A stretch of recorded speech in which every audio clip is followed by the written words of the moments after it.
Dapat na ipaubaya sa mga agricultural student ng mga state universities and colleges o SUC ang lokal na produksyon ng mga binhi dahil sila ang dalubhasa rito.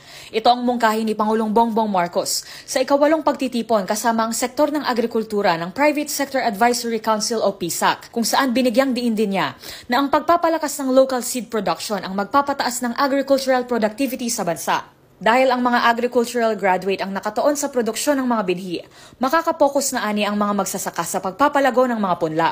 Sa halip na sila rin ang nagpapalaki ng mga produktong agrikultural o crop production, dapat umanong ibaling ng mga SUC ang trabaho nito sa research at development kung saan dalubhasa ang mga ito. Dagdag pa ng Pangulo, sa pamamagitan ng contract farming, matutulungan pa ng gobyerno ang mga SUC na kumita dahil masisiguro nitong may bibili sa mga produktong maipoproduce nito. Ayon naman sa Commission on Higher Education o CHED Chairperson Prospero de Vera, may 70 SUC na nag-o-offer ng mga agricultural program.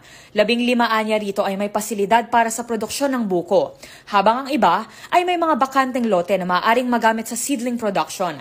Isa itong hakbang hindi lamang para mapaunlad ang sektor ng agrikultura, ngunit para makamit ang seguridad sa pagkain na isa sa mga mandato ng Administrasyong Marcos.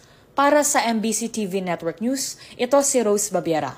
Una sa Pilipinas, una sa Pilipino.